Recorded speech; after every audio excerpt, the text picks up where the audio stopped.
disconnected. Hey guys, welcome to the channel. Just want to share with you this little tip.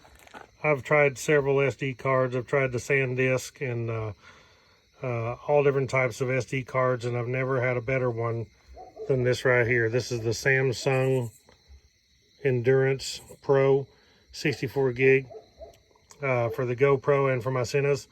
This card here, the other cards I've tried, and they all will eventually drop frames. Some of them, when they're new, they drop frames. I've got all these Samsung cards right now, and I mean, I'm telling you, they're perfect. Never a drop frame. Super good for 4K video. Definitely by far the best SD card I've ever had. And they're not even that expensive at all. Just wanted to share that tip with you in case you are using your cameras and stuff and wanting a good micro SD card. This one here is an extremely good one.